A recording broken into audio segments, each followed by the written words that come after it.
Hello, and welcome to your Health, Wealth, and Happiness. I'm your host, Brittany Maxwell. For this episode today, we are going to be covering a topic that can be helpful to many of our viewers. That is migraines. Today we have Dr. Sadiq here with us, who will be discussing symptoms, treatments, and general information about this all too common problem. Migraines are an issue that not many people know how to treat or identify properly. Thank you for joining us here today, Dr. Sadiq. Thank you for having me, Brittany. We're so glad to have you here. So many of our viewers, I'm not sure, are able to identify different headaches and know what they're struggling from. What are some headaches that they should be aware of? There are three types of headache which are most commonly we encounter. One is migraine, and the other one is cluster headache, and then tension headache. But migraine is the most common of these three. I didn't even know there were so many different types of headaches in that. Yes, 90% of our population actually does suffer from one way or the other, or once or twice or multiple time headache. But 60% of those out of those are of migraine type. So migraine is one of the most common type of headache. And those are some high statistics in that. Yes. I know I suffered from migraines, and won't wish that on anyone. Yeah, it's bad at times. Oh, I agree. There are different types of headaches you mentioned. One was tension type headache. How can someone tell the difference between a tension type headache and a migraine? So tension headache is mostly in the back of the head and the neck, and also it can at times involve the shoulder. But migraine at times is coming on one side or the both sides, and it can also come with some symptoms like nausea or vomiting, or even the change in the vision. We call it aura. So there are some symptoms before the full-blown headache comes. None of those sound pleasant at all. It is not. Are there any specific causes or triggers that can create a migraine? There has not been exact pinpoint trigger. It can be different for different people, and most common I see that stress is the one which is the most commonly I see the triggering the migraine, and then that comes makes a lot of sense. Yes, because that just trigger it and it start happening. But then also I've seen the lack of sleep or too much sleep, at times exercise, not either the exercise that people are not doing at all, and their lifestyle is sedentary and they're sitting, and then headache can come, or they're doing too much exercise. So it can be too little or too much. Sometimes some food items can actually cause headache, and chocolate is one of them. Oh no. Yes. I've seen having little children at times having headache because of the chocolate. Also caffeine, tea or coffee of too much use of those can bring the headaches. Coffee too? I'm in trouble. You are. Caffeine, anything is too much of everything is bad. So that's what I would avoid. And if it's bringing even little bit of coffee is bringing headache, so avoid that.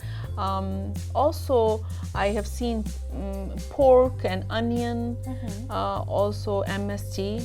Now MSG, I've heard of that too. It's a Chinese restaurant syndrome. Yes. What's your take on that? Actually, it happened with me once. I actually went to a Chinese restaurant and I came up with a headache. So I started investigating myself what is happening with me. So it was the salt, because I use at home also at times when I make Chinese food at home. So I stopped using it. That was the salt which was causing the headache. So people should avoid salt altogether, or just lower their intake then? I think if it's causing the headache, I would suggest that avoid altogether or cut down.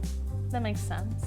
Are there any other trigger points that you haven't covered that people should look out for? Yeah, sometimes hypersensitivity of perfume, odor, light, that also can cause trigger their migraines. Also fasting. And whenever I do fast, I'm very cautious because it can bring headaches if I'm not well hydrated, or if my sugar levels are really down. So they have to consult their doctor. Many times medication also do that. Nitroglycerin is one of them which can cause headache, and birth control pill, also pain medication. People will think, pain medication can treat the pain, but at times they can cause it also. And also there is a menstrual cycle, so hormonal changes can bring headache. I've seen young girls suffering from that. So weather change is another one. Winter or summer, when they change of weather, that can bring the headache. There's a lot of numerous factors that can be contributing to migraine. Is there any way that we can manage these migraines? Yes, there are two types of, I would suggest either the preventive medicine or treatment medicine. Okay, I pulled out a couple questions from our viewers who want to seek some advice from you. If Tylenol seems to be doing the trick, do they need to go see a doctor? Not really, but if the headaches are coming very frequently and they are getting still better with Tylenol, still I would advise that go and seek the doctor. Why it's happening so frequently? That is the important question. If it's happening too frequently, even those trigger points are doing it, but still it's good to investigate it. It's always better to be safe than sorry. Absolutely. You never know what could be causing them, right? Absolutely. Okay. I have another viewer who is inquiring, would an ice pack be able to help release their pain? Yes, it's simple and easy. I know I use ice packs and that, so that's good to know. Even the frozen peas seem to do the trick. Then you can eat it later. Exactly. I'm just thawing it out ahead of time. Yeah. Are there any other home remedies that our viewers should be aware of to use? I think massage therapy is one. Oh, I can get on board on that. Yeah. Exercise.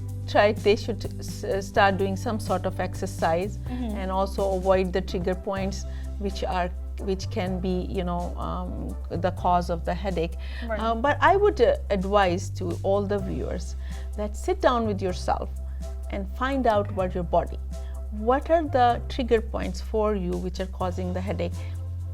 That can be just a very, very simple one, the light, or the perfume which you are wearing, or certain food. So you have to really know your body, and that is going to be very, very helpful and simple. I agree. I mean, you're not going to be able to identify what's causing it until you evaluate what's going on. Absolutely. Well, thank you for joining us here again today, Dr. Sadiq. I'm sure our viewers here today, you've learned a lot about headaches, even that there are different types of headaches, like I didn't know before. Now you can hopefully use this information to prevent them from occurring as frequently. But until then, viewers, stay healthy, happy, and live better.